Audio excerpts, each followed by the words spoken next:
It's my great pleasure and honour to introduce our plenary speaker for this morning, Dr. John Roche.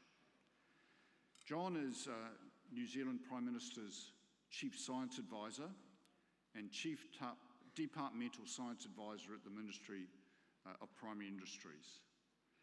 John was appointed as Chief Departmental Science Advisor to New Zealand's MPI in June 2018, so he's been in that role now for over 7 years.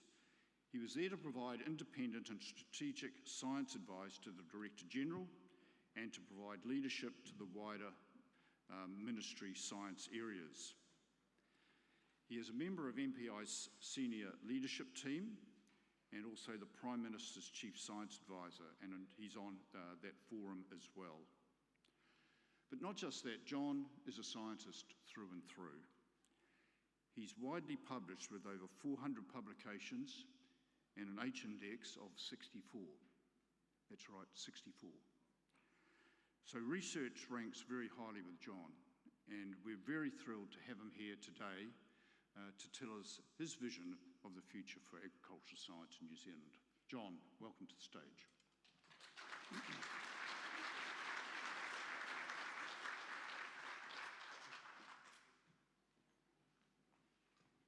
Thank you, John, and good morning, everyone. It's a pleasure to be here, and thanks to the organising committee for giving me the opportunity.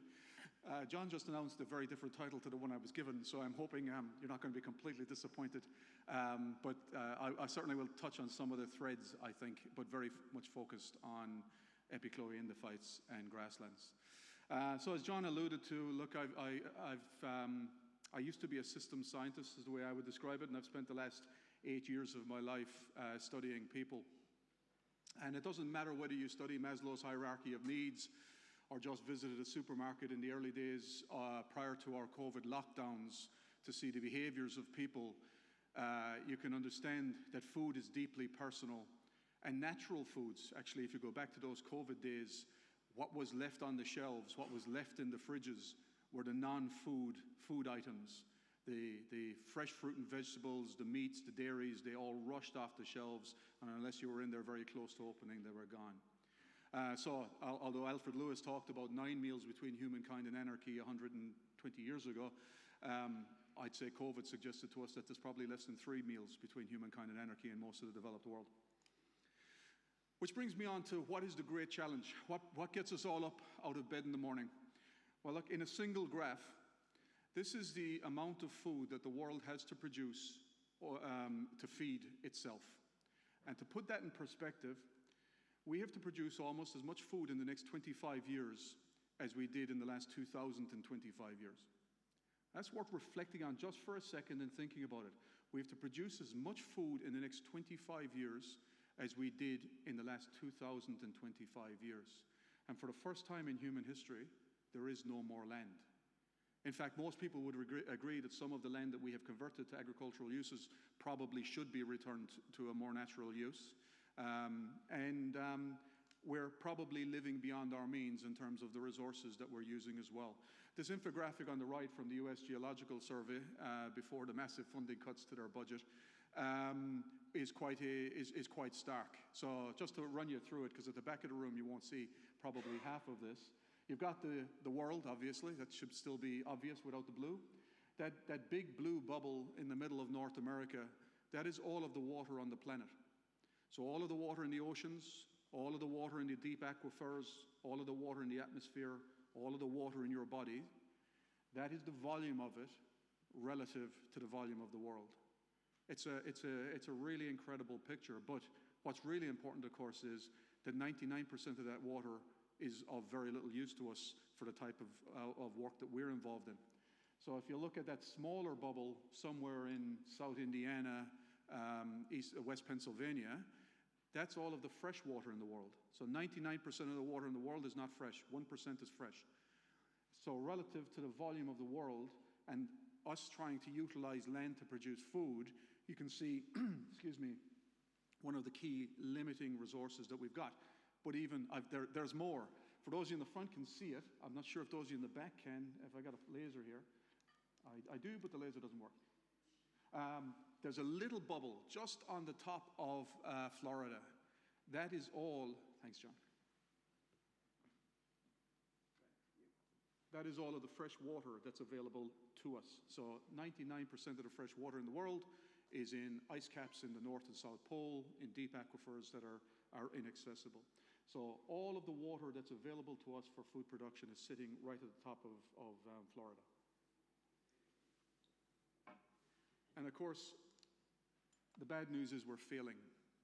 The number of hungry people is going up in the world. We have over 670 million people that are hungry. And I don't mean hungry like you and I experience at 10 o'clock in the morning before we grab our custard roll. I mean really hungry. And there's another over 800 million that it would take nothing other than a prolonged drought or a conflict in their country to put them into that category. So we've 1.5 billion people in the world that are either hungry or on the verge of hungry, and we've 2.3 billion that have moderate to severe food insecurity. So it's either inaccessible or not accessible frequently enough, or they can't afford it, or a whole pile of other reasons. So close to half of the world's population is actually food insecure or very close to food insecure. And then there's people, where I started off my conversation. And Jack Bobo sums it up well, that people have never cared more nor known less about how their food is produced. The vast majority of wealthy people that consume food now are 1 to 2 generations removed from the land. And they've got strong views. They've got this romantic notion of when every person that ate a steak or drank a glass of milk personally knew the farmer that actually produced it. And they have obviously no understanding of famines or periods of food insecurity in the developed world either. And they would like us to return to this model because they have a real abhorrence of what is termed industrial food production. Now, I am being a bit cynical here, but we ignore these people at our peril, and I will come back to that with time. Because look, people are curious. Newton said that I can predict the movement of the stars, but not the madness of men. And note, ladies, that was the madness of men. Newton never came across a crazy woman. You've all probably heard about left brain and right brain thinkers. Your right brain thinkers are the artsy people, the good musicians, the people that can put pen to paper and write a poem. The rest of us sitting in this audience, obviously not as skilled in those, are more analytical. We look at numbers, we look at data. Now, science has disproven that theory completely, but if you haven't had a chance, I would recommend a book called Thinking Fast and Slow, written by a Nobel laureate in economics back in 2005, Daniel Kahneman. And Kahneman had a similar but very different theory, and most of the data that he presented obviously lines up with that theory, that we have two systems of thinking in our brain. We have a system one, which is our intrinsic thinking. When you're crossing the road here later today and you see a car coming, you don't stop, get out your calculator and work out, well, I reckon he's coming at about 40 kilometers an hour. That means it will take, you get out of the way. That's our system one. It keeps us alive. We make quick decisions. And system two is that analytical thinking. You go home in the evening, you work out, how much spare cash you've got to pay your mortgage or to buy food, and do all of those complicated type thinking. And so Kahneman's view was system one keeps us alive, system two stops system one making stupid decisions.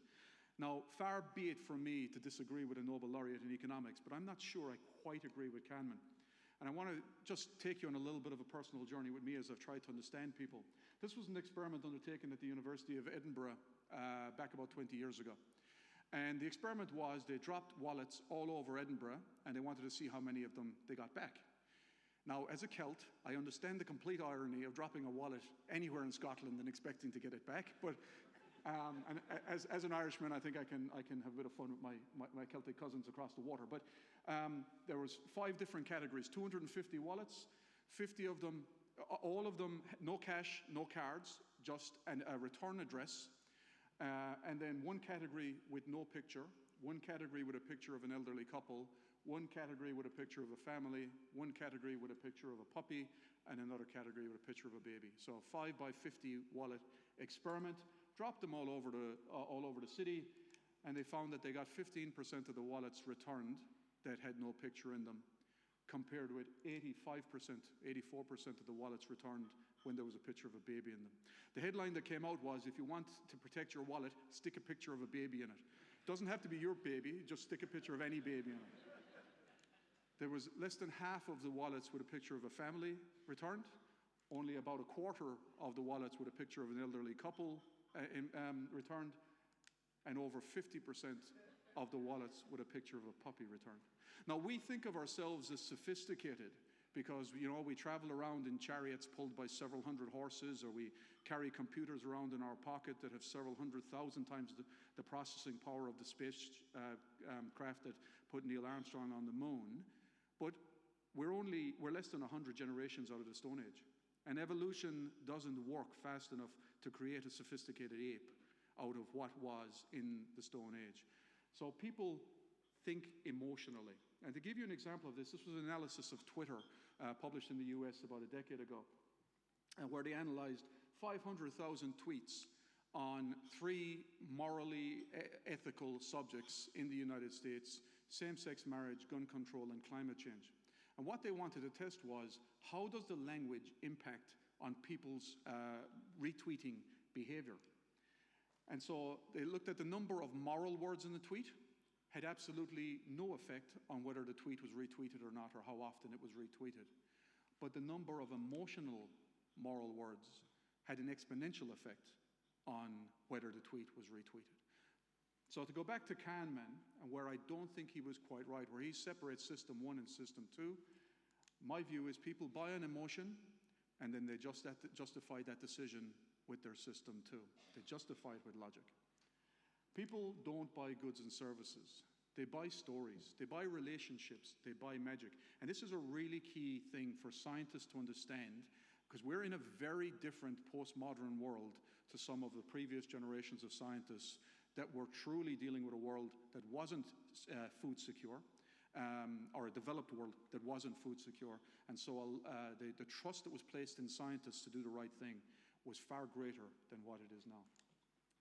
And so back to the agricultural challenge.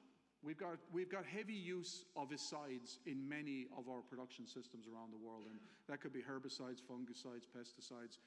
We've got heavy use of herbicides, and a lot of our discerning consumers are questioning our use of those, and I think that's key. Climate change is impacting all over the world. I mean, when you look at the statistics out of Europe, a continent that could be feeding most of the world, and through political decision-making, social engineering has created a continent that's a net importer of food, and is fast becoming a continent that will have to reduce its food production because of climate. Our grasslands become far more important. They represent 70% of our agricultural land, and the vast majority of those neither can nor should be tilled. So they are grasslands, and they need to be used by grassland animals. Consumers, as I said, are demanding less use of harmful chemicals, and challengingly are still slow to embrace some of the modern technologies, particularly the genetic technologies that science is bringing forth. And this, I believe, is where Epichloe endophytes has real potential. Now, I am about to step really into an imposter syndrome position, because I can barely spell Epichloe endophytes, but having to give this talk has been really interesting to go and learn something about them, more than I did actually, but also, what is the prospective use of these types of natural resources to drive sustainable food production into the future? So I'm not going to lecture you on what Epichloe endophytes are, because I will truly be in an imposter syndrome then. But we've got several examples around the world in multiple countries now where they add extreme value to sustainable food production. And they say a picture, I'll come to the picture in a minute that speaks 1,000 words. Borrowed this from Koppen and et al. In 2016, which are some of the current uses, obviously, for, we know here in New Zealand, in terms of insect protection, but improved plant growth, improved drought tolerance, and also improved protection against herbivores. So from an ecosystem health perspective, huge opportunities here, not just for productive food production, but for managing our ecosystems. And as I said, a picture speaks 1,000 words. The one on the left, no endophyte protection. The one on the right, protected by endophyte here in New Zealand. I don't think I need to say any more about that. So it's probably the potential uses that people are more interested in. Again, just looking through the list in Koppenen's paper, it was things I hadn't thought about. Use of endophytes in airports to stop herbivores, to avoid birds, at the risk of birds interacting with planes. Ecosystem services, improving native grasslands that are already for use under agriculture, because if we've only got so much land and we have to produce 50% more food, then we need to get more from those grasslands as well, while still protecting those ecosystem services. But as I read through this, and for good reason, it's 10 years old, these were stepwise progressions in the use of endophytes for sustainable food production. And I think this is the place that this audience and science audiences all over the world really need to think about, is where to next? Because if we need 50% of more food in 25 years, if we have to produce as much food in the next 25 years as we did in the last 2,025 years, linear growth in food production is not going to do it for us. We need some exponential breakthroughs. And our genetic technologies have really provided us with an opportunity to drive some of those exponential growth patterns into the future. To produce the animal-safe strains. So again, we've come an awful long way with traditional breeding methods there, but we've still got some challenges that can be overcome. Our molecular advances, both in terms of understanding the genetic variation, but also in terms of manipulating the genetic variation, has come a long way. We've got opportunities, as I said, in native grasslands that are being used for grazing herbivores for production purposes. The opportunity there, the Chinese have inoculated, as I understand, some of their native grasses successfully, which provides both the opportunity to have drought resilience and drought resistance in the grasses that they're using, but also protect the ecosystem from overgrazing at the same time and from desertification. So, what are the opportunities? Like, I'm sure if everyone here was asked to put up a slide on what are the opportunities in this, we'd probably have a couple of hundred of these. So I just stuck up 4. Climate adaptation, it is top of mind. It's top of mind in many places in the world. We tend to look here in New Zealand more at the extreme weather events that happen to visit upon us more regularly now than they did. But when you look elsewhere, it's actually persistent droughts, and by persistent I mean multi-year, not multi-month, heat waves that are debilitating towards the traditional crops that we've grown, etc. So huge opportunities here for use for climate adaptation. As I mentioned earlier, marginal land productivity. The vast majority of the population of the world and the vast majority of the population of the world to come live in agricultural areas that we would probably regard as marginal. So this is really important. Reduce chemical inputs, our customers are demanding it, and I can assure you that your first paper when you do your MBA is not that your customer is wrong. Your customer is always right, and if they're demanding this, then we need to develop technologies that will meet that need. And soil health innovation. We've talked a lot about soil carbon sequestration, etc. I'm sure if I asked people for a show of hands, I'd probably get a divided room on whether it was a thing or not. I think with our current technologies and our current techniques, we're probably limited. But with modern genetic techniques in terms of development of things like Epichloe endophytes, we have an opportunity to store more carbon in the soil as well. So Jennifer Doudna won the Nobel Prize back in 2020 for her work in CRISPR technology. And I think a profound statement and something that we need to keep in mind. Why do we get up every morning if it isn't to serve society? And so when we look at the modern technologies that she and many colleagues have provided us the opportunity to use, the opportunity to deliver anti-mythogenic compounds through the Epichloe endophyte, the ability to deliver anthelmintics through Epichloe endophytes, the opportunity to deliver compounds that will prevent the conversion of urea to ammonium or ammonium to nitrate, and therefore reduce the loss of nitrogen from our urine patches. Again, huge opportunities, or even the idea of precision release. So where either a chemical or an environmental cue to stimulate an endophyte to produce a chemical at a time when it could be used. These are all now within the realms of possibility rather than the realms of the improbable. So let me take you back to the consumer for a second, because I do want to circle back to that, because it is all dependent on that. Whatever we do in this room, if we ignore this person eating that delightful yogurt, we will have done it for naught. As you're seeing in Denmark at the moment with the reactions to Bovaer in the dairy animals, or as you saw in the UK supermarkets last December with their reaction to Bovaer in their milk. The consumer is incredibly important as we think through any of these. People buy with their heart.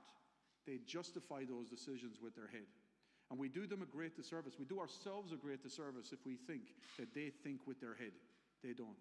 The vast majority of people think with their heart.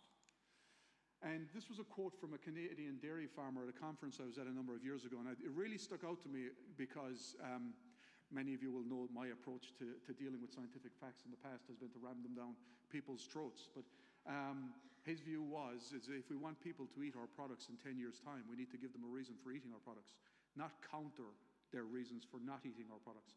Another book, if you haven't read it, is How to Win Friends and Influence People by Dale Carnegie. Brilliant quote in there. The man convinced against his will is of the same opinion still. Countering their reasons for not consuming our products does not make them eat our products. We need to provide them with the reasons for eating our products. Now, some people have always resisted change. It doesn't matter whether you're dealing with the Luddites breaking up looms, or more recently, people burning down 5G towers. And I think if you went back far enough, you probably find that people have always resisted change. And as I said earlier, Newton said it, that he can calculate the movement of the stars, but not the madness of men.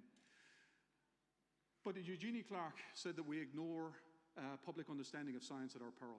And I think that is true, and I think we have for way too long. Charles Snow wrote a lecture on this back in 1959 called The Two Cultures, where he lamented the separation between the arts and the humanities and the sciences, such that they no longer talked. And his challenge actually to some of his government official colleagues was to explain to him the second law of thermodynamics. What frightened him was they couldn't even quote to him the first law of thermodynamics.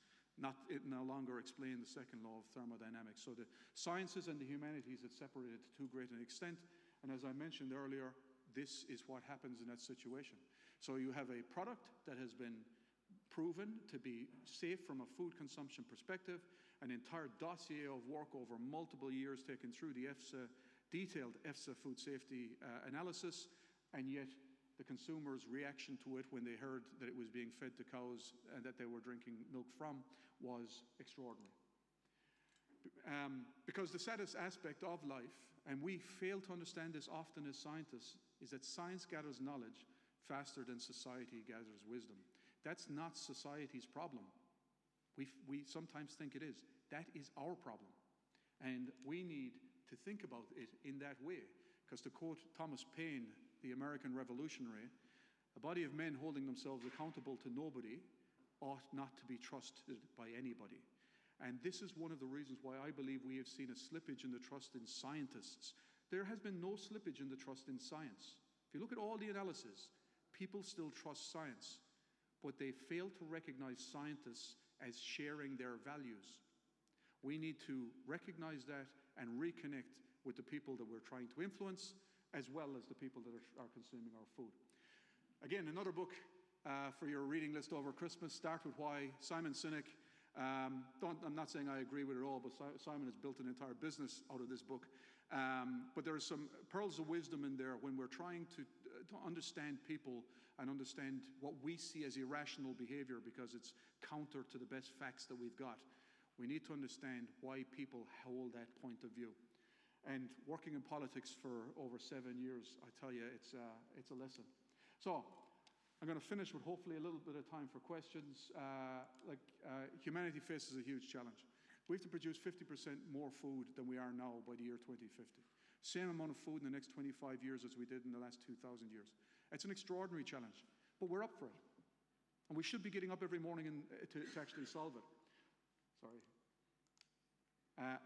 And the consumer is demanding more natural food. I do believe, back to the topic of the conversation, and like I said, I'm a novice in this, so please don't ask me anything about endophytes. But the more I've looked into it, the more I think this is an incredible vehicle for the delivery of therapeutics or ways of solving a lot of our challenges that we are facing, whether they're productive, sustainability, or from a human naturalist perspective. More research is necessary to harness that power of nature, and the consumer must be brought on that journey with us. So, John, I will leave it at that, and hopefully I left enough time for questions as well.